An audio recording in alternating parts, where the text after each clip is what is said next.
Aleluia, amém? Gostaria de chamar o pastor Reginaldo para dar uma palavra de fé para o nosso coração, amém? Amém, irmãos? Há um período atrás, irmãos, antes de eu ter aquele problema de saúde que eu tive, eu estava ministrando na quinta-feira sobre cura. E falando sobre várias formas de você ser curado. Existem várias formas de alguém receber a cura. Uma delas é através da sua própria fé. Outra é através da autoridade do nome de Jesus. Outra forma é através da palavra. Outra forma é através de 3 tipos de oração. Tem 3 tipos de oração que podem ser usadas para receber cura. Outra forma de ser curado é através dos dons espirituais. E uma última forma de ser curado é através da medicina. A medicina também é uma provisão de Deus para curar o homem. Amém, irmãos? A Bíblia diz que toda boa dádiva e todo dom perfeito vem do alto. Vem de Deus. E a medicina é uma boa dádiva, é uma coisa boa. Medicina não é ruim. Então é uma coisa que veio de Deus. Foi Deus que deu aos homens a sabedoria para poder exercer a medicina e trazer cura, trazer recuperação da saúde às pessoas. Amém? Então eu tinha falado sobre a primeira forma de receber cura, que era pela fé. Tinha falado também sobre receber cura pela autoridade do nome de Jesus. E hoje eu vou falar na terceira forma de receber a cura, que é através da palavra de Deus. Então abra a Bíblia aí no Salmo 107. Salmo 107, versículo 20. Salmo 107, versículo 20. Diz assim, enviou a sua palavra e os sarou, livrou-os da destruição. Aí tem uma coisa curiosa, a Bíblia diz que Deus enviou a sua palavra e os sarou. Amém? E ela diz que sarar é livrar alguém da destruição. Está chamando enfermidade de destruição. A primeira coisa que eu queria falar, irmãos, rapidamente, era que a enfermidade, a Bíblia aí está chamando de destruição. Lá em João 10:10, a Bíblia diz que Jesus diz, o diabo veio para matar, roubar e destruir. Se a enfermidade traz destruição, está dizendo aqui, então a enfermidade é uma coisa do diabo. Porque se ela fosse de Deus, ela não traria destruição. Jesus disse, eu vim para trazer vida e vida em abundância. Jesus em nenhum lugar vai trazer destruição. E a Bíblia diz lá que Deus enviou a palavra dele para nos curar, e ela diz que curar é livrar da destruição. Porque é só isso que a enfermidade faz. Ela destrói as finanças. A Bíblia diz em Marcos 5, fala de uma mulher hemorrágica, que a enfermidade tinha destruído todas seus bens. E ela estava indo de mal a pior por causa daquela doença. A enfermidade destruiu a vida financeira daquela mulher. A enfermidade destrói a alegria. Você nunca vai ver ninguém enfermo e alegre pela enfermidade. Pode estar alegre porque está buscando a Deus e Deus está dando alegria. Mas a enfermidade traz tristeza. Destrói a alegria, destrói a paz, destrói a dignidade. A enfermidade destrói tudo que você possa imaginar. Às vezes destrói casamento, às vezes destrói a vida profissional. A pessoa adoece e por causa da enfermidade não consegue mais trabalhar. Destrói aquela vida profissional que a pessoa tinha, só traz destruição. E a Bíblia diz que Deus ele enviou a palavra dele e curou. E ainda hoje ele continua fazendo a mesma coisa, enviando a palavra dele para curar. Todas as vezes que nós ouvimos a palavra, não importa como seja, é Deus enviando a palavra dele para curar, para fazer várias coisas, mas também, entre as coisas que a palavra de Deus faz, ela cura. Bem pertinho aí em Provérbios 4, tem versículo 20, Provérbios 4, 20, diz assim, filho meu, atenta para as minhas palavras, as minhas razões inclina os teus ouvidos, não as deixe apartar-se dos teus olhos, guarda-as no meio do teu coração, pois são vida para quem as acha e saúde para o seu corpo. Tem tradução que diz assim, são cura para quem acha e saúde para o seu corpo. Mas mesmo que aqui não dissesse que a palavra traz cura, lá no Salmo 107, 20, diz que a palavra traz cura, amém? E aqui diz que ela traz saúde. Diga assim, a palavra de Deus traz cura e traz saúde. Qual é a diferença? Eu sempre digo, irmãos, a palavra de Deus ela pode ser usada como vacina ou como injeção. Vou dar um exemplo. Se você se vacinar contra uma enfermidade, você não vai adoecer daquela enfermidade. A vacina, ela serve para dar saúde, para sustentar a saúde, para manter a saúde, para não deixar a enfermidade chegar. Só que aí muita gente não se vacina, aí acaba adoecendo. Depois que adoece, aí vem a injeção. E a injeção, ela é para curar. É para quem já adoeceu, é para quem não tomou a vacina, e aí adoeceu, agora precisa de cura. E aí a cura já tem a necessidade de injeção. Então a gente não devia, irmão, tomar a palavra de Deus como injeção. A gente devia usar ela como vacina. Que a Bíblia diz aqui que ela pode nos dar saúde. Ou seja, eu posso nem adoecer se eu usar corretamente a palavra de Deus. Você está entendendo? Amém. Se eu usar corretamente a palavra, irmão, nem adoecer eu vou. Dê um pulinho lá em Atos, capítulo 9. Atos 9, deixa eu achar aqui, 32. Passando Pedro por toda parte, veio também aos santos que habitavam em Lida. Encontrou ali certo homem paralítico chamado Enéas, que havia 8 anos estava numa cama. Disse-lhe Pedro, Enéas, Jesus Cristo te dá saúde, levanta-te, arruma a tua cama. Imediatamente ele se levantou. Viram-no todos os que habitavam em Lida e Sorona, os quais se converteram ao Senhor. A Bíblia diz que Enéas estava doente e ele não entendia que Jesus dava saúde para ele. E Pedro chegou lá e disse, Enéas, Jesus Cristo te dá saúde. Não era nem para você estar doente, porque Jesus te dá saúde. Não disse nem que Jesus cura, porque curar é para quem já perdeu a saúde. Está dizendo, Jesus Cristo te dá saúde. Ou seja, você podia estar com saúde, Pedro. Não era nem para ter adoecido. Então, irmão, o melhor de Deus não é a cura divina. O melhor de Deus é a saúde divina.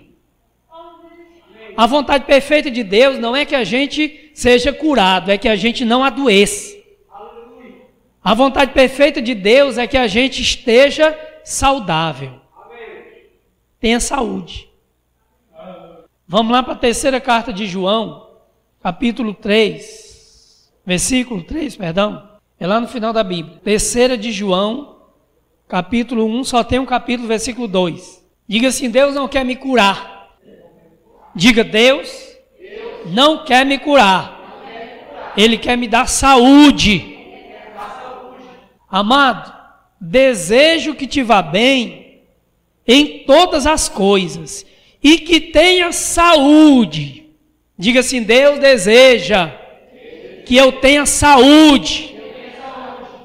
Eu desejo que você tenha saúde. Jesus Cristo te dá saúde. Atenta para as minhas palavras, as minhas razões, inclina os teus ouvidos, não a deixas apartar-se dos seus olhos, porque elas são cura para quem acha e saúde. Amém. Saúde, irmãos. Essa é a vontade de Deus para nós, saúde.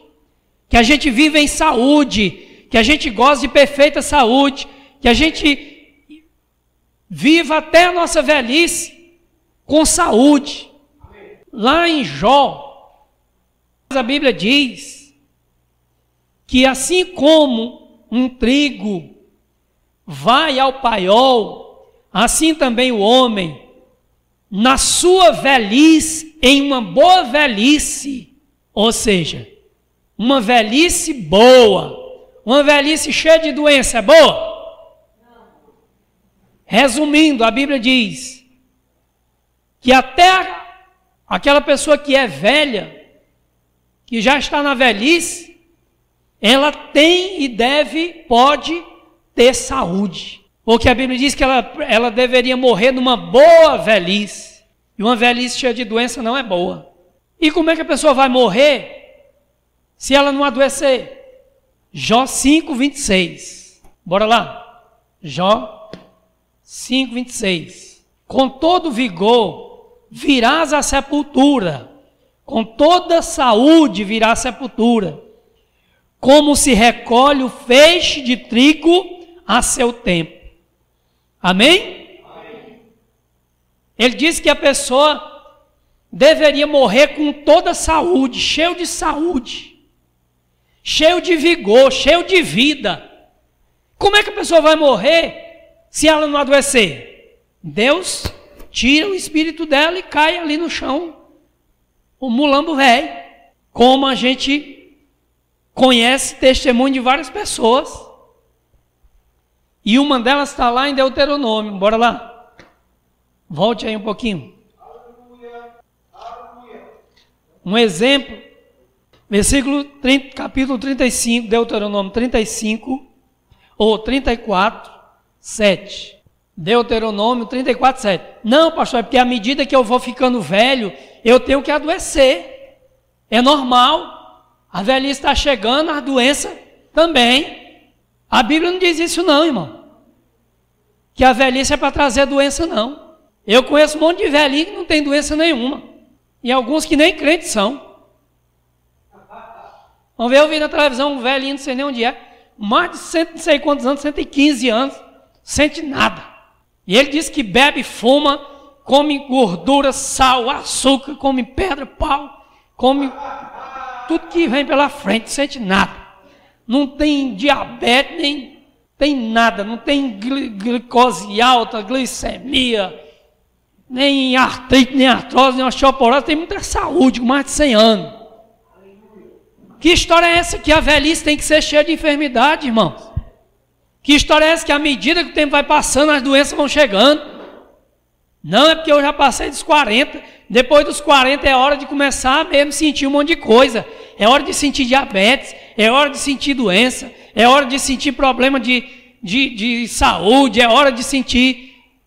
É assim mesmo, porque o corpo vai envelhecendo, as doenças vão chegando. Isso não está na Bíblia não, irmãos. Está aqui, ó. 34:7, Deuteronômio. Tinha Moisés a idade de 120 anos quando morreu. Tá bom 120 para você? Tá?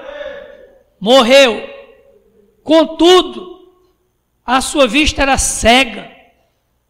Tinha diabetes.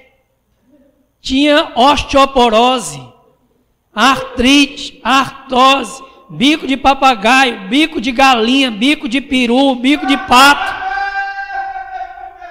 Aqui diz assim, ó. Contudo, apesar de ter 120 anos, a sua vista não se havia escurecido. Aleluia. Nem escurecido. A visão dele estava perfeita. Nem lhe havia fugido a saúde. Sua saúde está fugindo? Prenda ela aí, diga, você não vai fugir não. Você vai ficar aqui, isso aí, nojento. Não vai para canto nenhum, fique aqui. A Bíblia diz que Moisés não deixou a saúde dele fugir.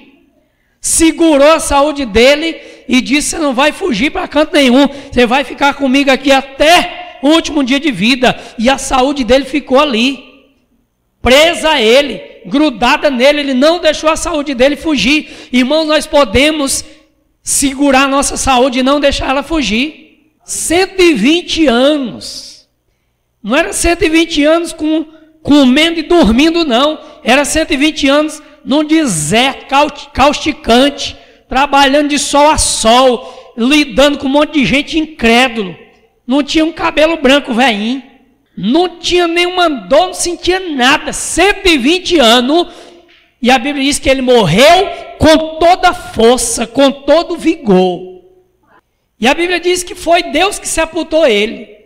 Eu acho que Deus sepultou ele porque se os homens tivessem sepultado, ele tinha saído dentro da cova. De tão forte como o homem era. Deus disse: rapaz, enterrar ele aqui pelo menos aos 50 metros de fundura, senão ele sai dessa cova aí. De tanta saúde que o velhinho tinha. Então, irmão, não está na Bíblia esse negócio: é hora mesmo de adoecer. É hora mesmo de sentir essas coisas. Já estava na hora, né? De ir mesmo tomar remédio. Já estava na hora de ir para o médico mesmo. Já estava na hora de se internar mesmo. Já estava na hora de sentir dor nas pernas. Já estava na hora de cair os cabelos tudo, ficar careca. Já estava na hora de parar de funcionar as coisas que eram para funcionar. É a idade, né? Chegou a idade, chega a doença. Da onde, irmão? Está aqui. Moisés morreu sem doença, sem enfermidade, sem miopia, sem astigmatismo, sem nenhum problema. Amém. Com vigor, com saúde. Eu estava lendo esses dias algumas biografias, resumo da biografia de algumas pessoas de Deus, e tiveram algumas que morreram com enfermidade. Mas todas elas, mesmo as que morreram com enfermidade, elas reconheceram que elas só adoeceram porque elas mesmas não vigiaram. Todas elas. Todos que morreram doentes dizem a mesma coisa: eu adoeci porque eu não vigiei. Eu digo isso, irmão. Por que eu adoeci? Por falta de vigilância, por imprudência, negligência e imperícia. Minha e do hospital de Caucaia, que foi onde eu fui buscar ajuda, e não souberam lidar com a situação. Uma parte foi negligência minha, outra parte foi negligência do hospital, que me deixou 3 dias, com o apendicite inflamado até o bicho estourar e dar infecção generalizada. Mas não é porque eu tinha que passar por isso, não tinha que passar, não. A Bíblia Sagrada diz que eu tinha que estar com saúde, nunca ter adoecido. Nunca ter. Eu vivi a minha vida inteira. Nunca tomei um comprimido. Nunca fui em um médico. Primeira vez que eu tomei um comprimido, que fui a um médico que sentia algum sintoma de enfermidade, foi esse problema que eu passei. Mas eu nunca tinha sentido nada, nunca tinha tomado um remédio, nunca tinha ido no hospital. Mas negligenciei a minha vida de oração e parei. O que realmente me fez adoecer, irmãos, e é exatamente isso que eu queria falar hoje, foi parar de tomar o meu remédio. Porque a palavra de Deus é como um remédio. Mas deixa eu lhe dizer, qual o melhor remédio para dor de cabeça? Para dor, diga aí, alguém sabe aí? Mas, irmão, mesmo de pirona sendo bom como é, para passar a dor, se você não tomar, vai passar? Vai. Se você tomar do tanto errado, vai passar? Se você tomar da forma errada, não, mandaram eu tomar 30 gotas, mas eu vou tomar 3. Dá certo? Não, mandaram eu tomar de 8 em 8 horas, mas eu vou tomar de 16 horas. Tomar uma e daqui a 16 horas eu tomo outra. Vai dar certo? Não. Tem que tomar o remédio certo, na medida certa e da forma certa. A Bíblia, irmão, é o remédio certo. Mas ela tem que ser tomada na medida certa e da forma certa. Qual é a forma certa? De 8 em 8 horas? Vou já lhe dizer. Já eu lhe digo. Mas primeiro eu quero lhe dizer qual é a medida certa.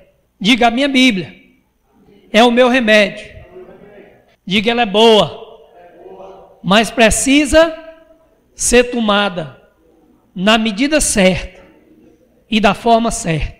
Qual é a medida certa para a gente tomar esse remédio chamado Palavra de Deus? Está lá em Colossenses, capítulo 3, versículo 16. É para tomar 13 gotas. Será que está bom 13 gotas? Não, toma 13 gotas por dia, que está bom. De 8 em 8 horas. Quantas gotas da palavra de Deus tem que tomar? Quem acha aí? Chuta aí, quantas gotas tem que tomar? Hã? Bora ler aí, versículo 16. A palavra de Cristo seja pingada em vós de 2 em 2 gotas. Amém? Amém? Não? Colossenses 3, 16. A palavra de Cristo habite em vós abundantemente. Que tanto é que eu tenho que tomar da palavra para poder ela servir como remédio para mim. A Bíblia diz que tem que ser abundantemente. Aí diz assim, ó, abundantemente.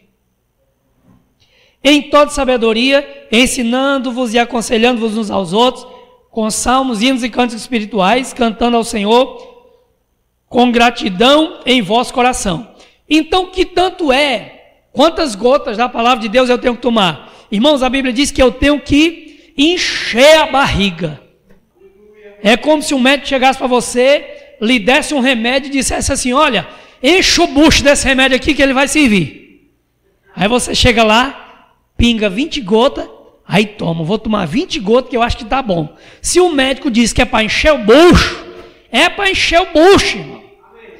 E o médico está dizendo aí, ó, encha o bucho da palavra, beba até soluçar, beba no copo cheio, beba no gargalo, no gogó, até encher o bucho. Você sabe quando você bebe água, chega, parece que está querendo voltar? Pois a Bíblia diz que a palavra de Deus, ela tem que ser tomada nessa medida. Ela tem que ser bebida. A Bíblia diz em João 7,38, aquele que tem sede, venha a mim e beba. Não diz, vem a mim que eu vou lhe dar 2 gotas, 3 gotas. Você vai provar. Não, você vai beber. Então, irmão, quantas gotas é desse remédio aqui que serve? Diga assim, bucho cheio. Tem que encher a barriga. Amém? Pronto, pastor, eu tenho que encher a barriga da palavra então, para ela me servir de remédio. Amém? Eu entendi. Agora, de quanto em quantas horas? Será que de 4 em 4, de 6 em 6, de 8 em 8? Ou de 12 em 12 horas? Ou a cada 24 horas? Uma vez por dia, eu tenho que tomar a palavra de Deus. Bora para Josué 1,8, que a Bíblia diz quantas vezes por dia tem que tomar. Eu acho que 3 vezes está bom. De manhã, meio-dia e de noite, tá não? Tá. Pra que mais? Nunca vi remédio que você passa o dia todo tomando. Pois aqui está versículo 8. Não se afaste da tua boca o livro da lei. Passa o dia todinho com o vidro de remédio na boca, assim, ó. Igual um menino novo que não tira a boca da chupeta. Pois ele está dizendo, grude aí na palavra e passa o dia todinho com ela na boca, bebendo direto. Medita nela de dia e de noite. Tome ela durante o dia todinho. E quando você for dormir, continue tomando. Como é que eu vou tomar de noite? Não é que eu vou passar a noite toda acordado. Mas à noite, eu posso tirar um tempinho para meditar na palavra. Amém?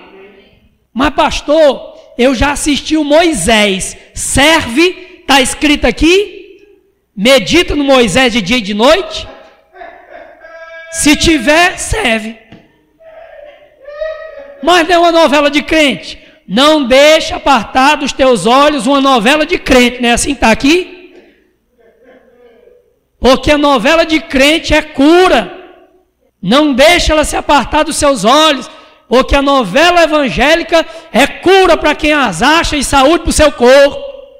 Está dizendo assim? Não. Novela evangélica não cura ninguém. Mas está falando da Bíblia. Lá no Vale do Amanhecer também fala da Bíblia. Alguém é curado lá? No centro de Macumba fala da Bíblia. Tem até a Bíblia lá. E eles lêem um salmo toda vez que vai abrir a sessão deles lá. E a palavra cura lá? Não deixe apartar de seus olhos o livro da lei. É no livro. E a Bíblia no iPad, no celular, no iPod, no computador, não cura também não? Deve curar, mas a Bíblia manda meditar no livro. Então, esqueça, tem a Bíblia no iPad, no iPod, no iPhone, no celular, no computador, mas não rasgue a Bíblia do livro não. Tem a Bíblia impressa também. Se faltar energia, a Bíblia não se apaga. Se não falta bateria na Bíblia, no celular falta. Entendeu? Não trava a Bíblia, não trava. O processador dela é o Espírito Santo. Não trava não, mas o Android trava, o iOS trava, o Windows trava. Aí você fica sem poder meditar porque o meu sistema travou. O sistema da Bíblia aqui impressa não trava nunca, porque o processador dele aqui é o Espírito Santo. Trava não. Dia e noite. Como é que eu devo tomar esse remédio? Primeiro, irmão, tem que ser encher a barriga. Não é 10 gotas, não é 32, não é 50. É barriga cheia. Tem que beber mesmo. É abundantemente. É se encher da palavra. Segundo, não é de 6 em 6 horas, nem de 8 em 8, nem de 10 em 10. É de dia e de noite. Bem-aventurado o homem que não anda no conselho dos ímpios, nem se detém no caminho dos pecadores, nem se assenta na roda dos escarnecedores, antes tem o seu prazer na lei do Senhor, na palavra de Deus, e toma essa palavra, esse remédio de dia e de noite. E quem toma o remédio de Deus de dia e de noite, diz lá no Salmo 1, será como uma árvore plantada junto ao ribeiro de água, cujas folhagens não caem e dá o seu fruto na estação própria, e tudo que fizer prosperará. Mas não é assim o ímpio, porque o ímpio não subsistirá no juízo e nem o pecador na congregação do justo. Então, é de dia e de noite. E não é gota, é copo cheio, é se encher da palavra de Deus. Tem um grande ministro, o Smith Wigglesworth, que ele tem uma frase dele que é muito famosa, todo mundo fala. Tem uns até que confundem quem foi o autor, mas o autor é ele, que todo mundo já fala, e alguns não dizem quem foi que falou, mas foi ele que falou. Que ele dizia assim, ó, você tem que ser cheio da palavra de Deus, se encher dela, do mesmo jeito que uma esponja se enche de água. Se você botar uma esponja dentro da água, ela se enche de água, que se você tocar nela, só sai água. Não sai vento, não sai outra coisa se não for água, porque ela está encharcada da palavra de Deus e não tem espaço para mais nada. E a gente deve se encher da palavra de Deus, de forma que não tenha mais nada, que não caiba mais nada. Amém? Então, por que eu adoeci? Porque eu não estava me enchendo da palavra, porque eu não estava meditando na palavra de dia e de noite. Eu negligenciei a minha vida de meditação da palavra. Parei de tomar o remédio. Se uma pessoa doente parar de tomar o remédio, ela vai adoecer. E por que é que pessoas perdem a saúde, adoecem? Porque a Bíblia diz que a palavra de Deus é saúde e é cura, mas ela precisa ser tomada da forma correta e na medida correta. A medida correta é se encher da palavra. Colossenses 3,16. E a maneira correta de tomar o remédio da palavra é tomar de 6 em 6 horas, de 8 em 8 horas? Não. É tomar em toda hora, em todo tempo, de dia e de noite, eu estar meditando na palavra. Eu estar lembrando da palavra. eu estar recordando a palavra, eu estar matutando a palavra. Amém? Você sabia qual é o significado da palavra meditar? Eu acho que já sabia. Mas, irmãos, o termo que a Bíblia usa para meditar é o mesmo termo para ruminar. Quem é que sabe o que é ruminar? Quem sabe o que é ruminar? Outros chamam remoer. Ruminar é o que um boi faz. Eu acho que é o único animal que faz isso. É o animal mais higiênico que tem, é o boi, gado. Ele é muito higiênico. Como é que é a higiene dele? É assim, ele vai para o mato, ele come, se alimenta, e ele engole a comida toda sem mastigar. Ele engole do jeito que vem, sem mastigar. Vocês sabiam disso? Sabia não? Ele engole sem mastigar, vai só engolindo, engolindo, engolindo. Se você vê uma vaca comendo capim, ela faz assim com a língua, ó.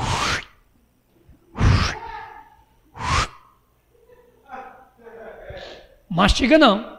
E aí como é que fica essa comida? Quando ela chega no curral, ela se deita com aquele buchozão. Eu era vaqueiro, eu era pastoreava gado. E eu via isso aí. Só que na época eu não entendia por que elas faziam aquilo. Ela se deita, olhe como é curioso, como parece com o que a Bíblia diz. E ela dorme deitada, dorme. Aí a vaca dorme com o olho fechado. Quando ela dorme, aí ela vomita o alimento. Quando o alimento chega na boca, aí ela vai mastigar. Mastiga, mastiga, mastiga, mastiga, aí engole. Aí desce aquele nozão assim, ó, some.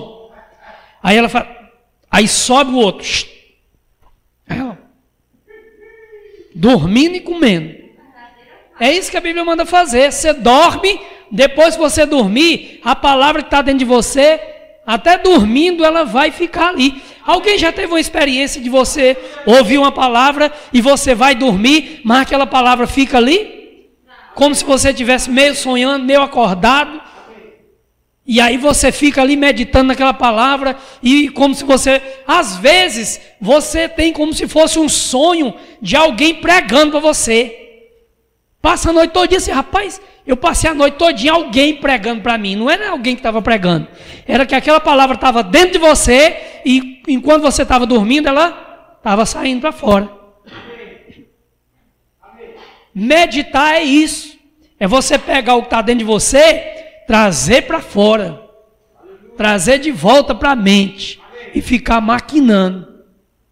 Irmão, meditar na palavra é fazer a mesma coisa que a gente faz com a fatura do cartão de crédito, com o talão de cheque, com a conta de luz, com a chave do apartamento, da casa alugada. Aquilo que você faz com a conta do cartão de crédito é meditar. Pastor, e como é que você sabe que eu faço com a conta do cartão de crédito? Porque eu também tenho, minha esposa tem. E todo mundo faz a mesma coisa. Você pega a conta do cartão de crédito, aí você diz assim, rapaz, eu vou guardar esse cartão de crédito aí, que Deus vai suprir minha necessidade. Em nome de Jesus, amém. Eu vou é dormir. Aí bota a conta do cartão de crédito lá, mentindo, dizendo que vai esquecer da conta, aí vai se deitar. Quando chega na cama, aí você fica pensando na conta. 735 conto, meu pai. Fica pensando, como é que eu vou pagar esse dinheiro todinho? Ai, meu Deus, se eu não pagar, vai vir 800 no 8 meses. Ai, meu pai, eu tenho que pagar. Como é que eu vou pagar? Esse mês eu vou receber 200, nessa semana. Próxima semana eu recebo mais 200, dá 400. Aí eu pago 400, fica 320. 320, deixa eu ver, tal. Aí eu peço um dinheiro lá no meu trabalho, para o meu patrão adiantado, aí eu pago mais 200, aí fica só 120. Aí eu deixo aí para pagar no outro mês. Vai vir aí uns 50 reais de juro, mas aí no outro mês, vai vir quanto mesmo no outro mês? Ah, deixa eu olhar. Corre lá, pega a conta. Aí olha de novo, a conta, aí dobra. Bota dentro da bolsa, tira de dentro da bolsa, pega o celular, faz cálculo. tal. Quanto é 700 menos 200, mais 300, mais 400? E o juro, quantos por cento é? Deixa eu ver aqui qual é o juro, deixa eu olhar quanto é o juro. E fica ali. Quando você olha, 3 horas da manhã. Meu Deus, eu tenho que acordar amanhã 6 horas. E eu passei de 11 horas até 3 da manhã pensando nessa conta de cartão de crédito. Isso é meditar. É ficar maquinando, como é que eu vou praticar essa palavra, como é que eu vou aplicar essa palavra na minha vida, como é que eu vou fazer ela funcionar para mim, como é que eu vou declarar ela, como é que eu vou crer nela, como é que eu vou perseverar nela, o que é mesmo que ela diz, como é mesmo que ela fala, o que é mesmo que ela promete. Deixa eu ler de novo na minha Bíblia, aí lê de novo, deixa eu olhar numa concordância, deixa eu ver o significado dessa palavra, deixa eu olhar na outra versão, deixa eu ver aqui no celular, deixa eu ouvir uma ministração sobre essa palavra, deixa eu ligar aqui para o irmão aí, para perguntar o significado mesmo dela, e você ficar ali matutando, maquinando a palavra de Deus, até você entender como é que você toma posse da promessa que ela está fazendo. Isso é meditar. Amém, irmãos? Às vezes a pessoa fala alguma coisa, a pessoa diz assim: ô irmão, como é que você está? Não, homem não tem esse problema não, é mulher que tem. Irmã, paz do Senhor, tudo bem? Vale, irmã, eu nem conhecia a irmã, ó, a irmã está diferente, acabou de criar uma confusão. Você vai embora e aquela pessoa fica na cabeça dela: irmã, como é que está? A irmã está diferente, diferente, está, nem conheci, fica ecoando, ando, meu Deus, fica na mente, aquela palavra, o que ela quis dizer? Ela me chamou, ela disse que eu estou feia, ela deve ter me chamado de gorda, é isso, eu estou gorda. É minha roupa que está feia. Irmão, aí passa o dia todinho. O que significa aquilo que aquela irmã falou? O que ela quis dizer mesmo? Qual o significado daquela palavra que ela disse? E a pessoa fica ali remoendo, matutando. Até não sei que horas, às vezes passa dias. Tem uns que até vão tomar satisfação. Minha irmã, em nome de Jesus, eu queria conversar com a irmã. Porque naquele dia, a irmã lembra o que foi que a irmã disse? Aí fala do mesmo jeito. A pessoa diz: fala, meu Deus, eu nem me lembro o que eu falei. Pois eu me lembro palavra por palavra. Eu me lembro até o jeito que você falou. Você fez assim com a mão, fez assim, 3 vezes. O dedo dessa altura assim, com a mão direita, o pé direito na frente, a mais ou menos 3 metros da porta, tinha uma televisão do lado direito, um rádio do lado esquerdo, um gato estava deitado assim, tinha um cachorro no pé da parede, e você fala, ela lembra o quadro negro todinho, não esqueceu, porque ficou meditando, não esqueceu daquela palavra. Irmão, se a palavra de Deus ecoasse na nossa mente desse jeito, o que aquela palavra quis dizer para mim? O que significava aquela palavra para mim? O que é mesmo que ela diz? De que é mesmo que ela fala? Como é mesmo que eu faço para ver aquilo a se cumprir na minha vida?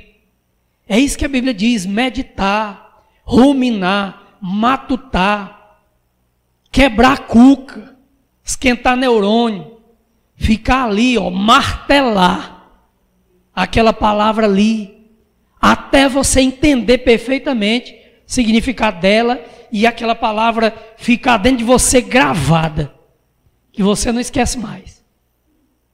Amém? Há muito tempo, há um tempo bom atrás, eu tinha muito problema de vista. Ainda, de vez em quando eu tenho um pouquinho, para um caminhão de lixo pensando em Antopique, mas quando o bicho estava perto assim, dá para ver. Mas nesse tempo eu tinha a vista muito ruim mesmo, a vista era ruim. Não conseguia ler à noite de jeito nenhum. E aí veio um pastor ministrar a palavra aqui em Fortaleza, eu fui no culto dele. Aí ele pregou uma palavra sobre cura. E eu me lembro bem direitinho as palavras que ele falou. Ele dizendo assim, a palavra de Deus está lá no Salmo 119, 150, acho que é, não, 115. E ele disse assim, quando a Bíblia diz que a palavra de Deus, acho que é 105, 119, 105. A palavra de Deus é luz para quem azar, é luz, lâmpada para os nossos pés e luz para o nosso caminho. E ele disse assim, irmão, a palavra de Deus é luz. Se está faltando luz nos seus olhos, então em nome de Jesus diga, meu Deus, a tua palavra é luz para os meus olhos. E eu vou, a luz da minha visão vai acender de novo. Falou sobre isso. E ele orou. E eu me lembro, irmão, que eu tive exatamente a sensação que ele falou mesmo. Como se a minha vista estivesse meio turva, assim, meio escura, e de repente clareou mais, que eu olhei assim, pensei que tinham acendido alguma lâmpada, mas não era, realmente acendeu a minha visão, acendeu. E eu leio tranquilamente à noite, não tem problema nenhum, não sinto nada, leio, não sinto dor na vista. Essa letra dessa Bíblia é bem pequenininha, eu leio aqui sem precisar aproximar.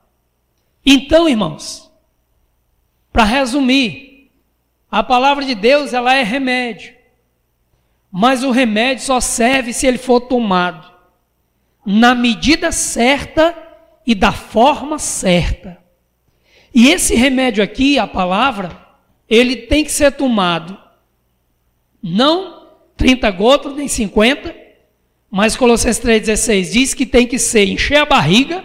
É como se o médico dissesse para você, olha, você vai tomar esse remédio aqui, quantas gotas, doutor? Não, negócio de gota não. Você vai encher a barriga desse remédio. Você vai beber até não aguentar mais. Tá bom, doutor, vou fazer. De quanto em quantas horas? Não, é o dia e a noite. Quando você vê que tem que ficar com a barriga cheia desse remédio direto. Se você fizer isso, esse remédio vai dar saúde para você. O pastor Mansueto, nosso pastor aqui no Ceará, uma vez ele ministrando falando sobre o poder da palavra, e ele disse uma frase que eu não esqueci mais nunca. Ele disse assim, irmão, se você pegar um remédio e comprar o remédio e levar para sua casa, botar num lugar lá, ele vai lhe dar saúde? Não. Se você pegar o remédio na sua mão, abrir a tampa dele, ficar olhando para ele, todo dia, na hora que o médico mandou, do jeito que o médico mandou, você ficar olhando para o remédio, ele vai lhe curar? Não. Se você pegar aquele remédio e tomar metade da medida que o médico recomendou, ele vai lhe curar? Não. Se você tomar na hora errada, vai resolver? Não. Se o médico disse para você tomar ele durante um mês e você toma durante uma semana, vai resolver? Não. E você não pode chegar no médico e reclamar dele. Porque ele vai dizer, meu filho, eu lhe dei o remédio, eu mandei você tomar não uma semana, nem um mês, tomar a vida toda. Aleluia. Esse remédio aqui, ele é para a vida toda. Não é para tomar durante um mês, não é para tomar durante um ano, é para você tomar o resto da sua vida esse remédio, que é a palavra de Deus. Amém. Outra coisa, não é para você tomar gotas, é para você encher a barriga desse remédio. Outra coisa, é para você tomar ele o dia e a noite, dia e noite. Toda hora que você tiver um tempinho, vá lá e enche o bucho desse remédio. Se você não fizer isso aí, eu não garanto a sua cura. Aí a pessoa não faz, chega no médico reclamando, ela está certa? Ela pode culpar o médico? Não. Que culpa que o médico tem? Ele deu o remédio certo. Deu as instruções certas, as orientações certas. Amém, irmãos? Amém. Agora depende de mim. Então, irmão, a nossa cura, a nossa saúde, depende de nós. Nós temos aqui o remédio. Nós sabemos a medida que nós devemos tomar. Nós sabemos a forma que nós devemos tomar. E nós sabemos durante quanto tempo a gente precisa tomar esse remédio. Então, se ele não está servindo, nem é culpa do médico, nem é culpa do hospital, e nem é culpa do remédio, é culpa minha. Se tem crente doente aí, irmão, Deus não tem nada a ver com isso.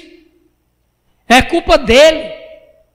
É ele que não está tomando o remédio certo, na hora certa, durante o tempo certo. É ele que está negligenciando. Não é culpa de Deus e nem do diabo. Porque o diabo também, se você tomar o remédio de Deus, que é a palavra, tudo direitinho do jeito que ele manda, o diabo não vai ter lugar para botar enfermidade na sua vida. A Bíblia diz que nós não devemos dar lugar ao diabo. Está entendendo? Não é Deus que tem que não deixar o diabo entrar na nossa vida. É nós que não devemos dar lugar. Uma vez eu vi um pastor explicando esse negócio de dar lugar. E eu achei curioso. Eu vi duas explicações. Uma foi da Joyce Meyer. Ela disse que um dia ia num trem, ou num avião, sentada numa cadeira. Aí uma mulher acima do peso, obesa, mulher obesa, sentou do lado dela, que não tinha cadeira para ela, não tinha cadeira para obesa. Ela sentou na cadeira normal, mas não cabia. Aí a mulher ficou caindo, querendo cair no corredor, porque não dava para sentar direito. Ela disse que ficou com pena. Meu Deus, essa mulher vai cair. Aí disse: senhora, sente aqui do meu lado que eu sento aí. Aí a mulher: oh, que bom, senhora, obrigado, muito obrigado. Aí botou a gorda para sentar do lado da janela e ela foi sentar do lado do corredor. Ela disse que a gorda sentou na cadeira todinha. E ela ficou em pé. Aí ela disse que Deus falou com ela assim: é assim que o diabo é. Aí a Joyce disse: gordo desse jeito, Senhor? Não sabia que ele era gordo assim. Aí Deus falou: não, minha serva, não é gordo. O diabo é assim. Quando você dá um lugarzinho para ele, ele toma o lugar todinho e você fica sem lugar. Aí ela disse: é assim mesmo. Dá uma brechinha pro diabo, ele pá.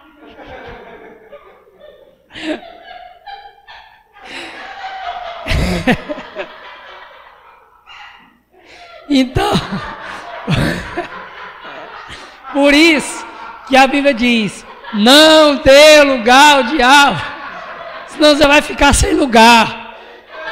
Entendeu? Teve outro pastor que explicou assim.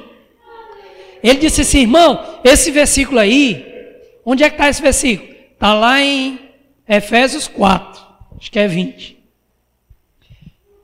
Esse versículo aí significa assim: não dê lugar ao diabo. O que significa? Se alguém entrar na sua casa, e a pessoa entrou e você, sim, diga lá. E ela ficar ali, e você, pois é, tá. A pessoa fica ali, se você não convidar ela para sentar, ela vai dizer: vixe, estou sobrando, vou embora. Mulher não vou nem para sentar, ó. Não ofereceu café, mulher mal educada, vou pegar o beco. O diabo é assim. Se ele entrar na sua vida, você diz: o que você quer aqui? Porque tem gente que quando o diabo entra, a pessoa: ô, seu diabo, fique à vontade, ó, assopra até o sofá, sente aqui. Você gostaria de tomar uma xícara de café? Aí o diabo diz: ah, não seria incômodo. Pode entrar. Entendeu? O diabo entra na vida da pessoa e ela parece que está gostando. Deixa o diabo à vontade. Dá o lugar para ele, manda sentar, serve cafezinho, faz companhia, fica conversando com o diabo. Pastor, que arrumação é essa? Irmão. Quando é que eu faço isso? Quando você sente um sintoma de enfermidade e você fica: ah, é mesmo, ó. É verdade. Ah, rapaz, isso aqui só pode ser reumatismo. Já mandou o diabo sentar.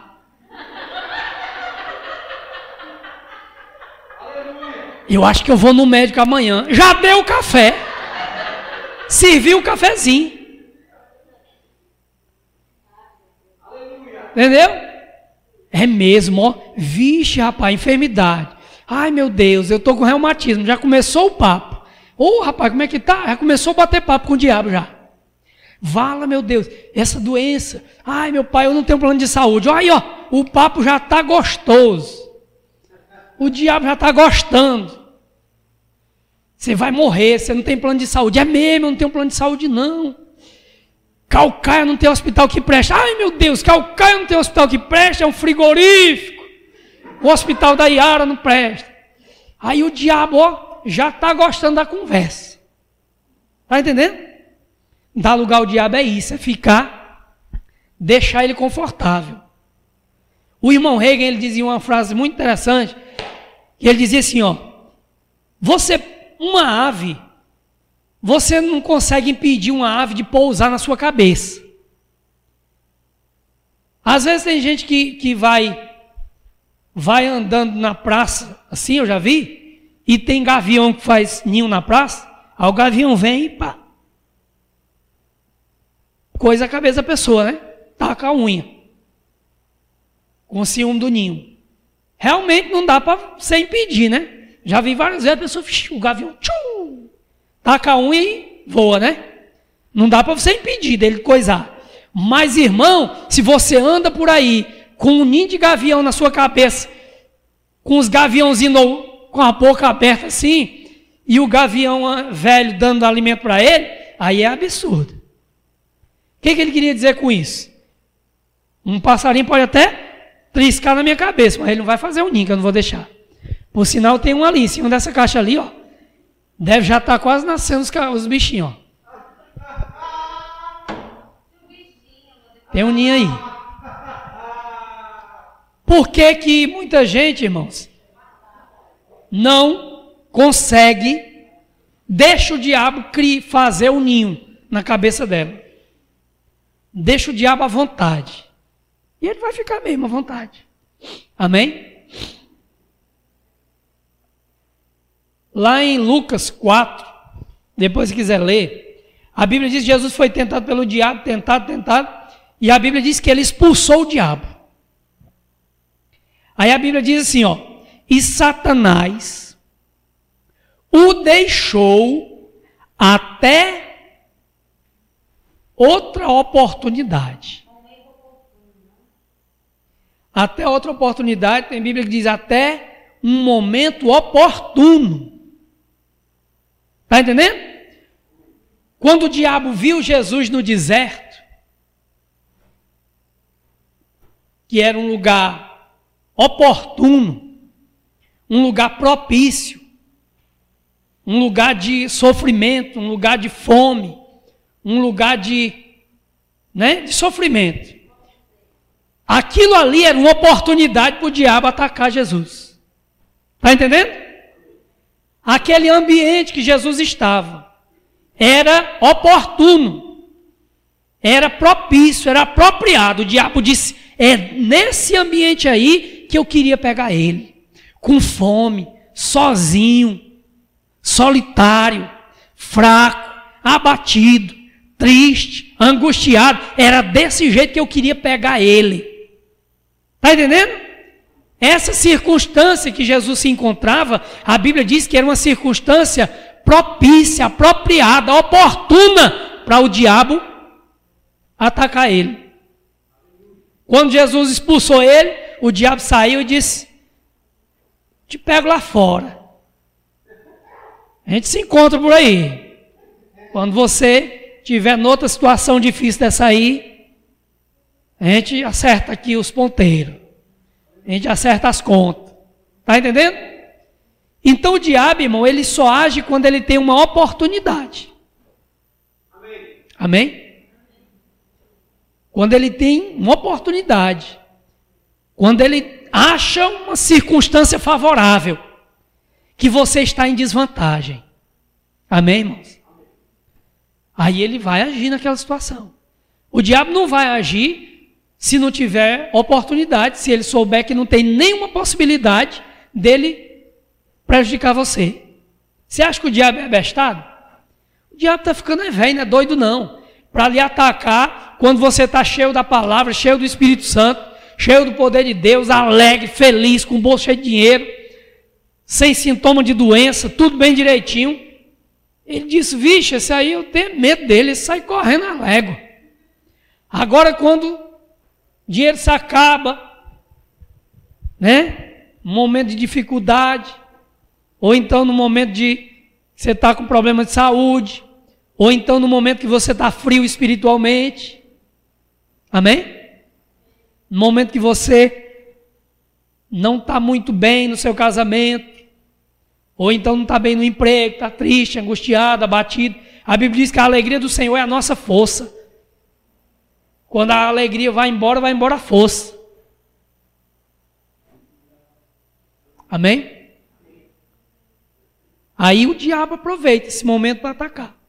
Mas aí a Bíblia diz, resistir ao diabo, e ele fugirá de vós. Foi isso que Jesus fez. Resistiu a ele, o diabo fugiu dele.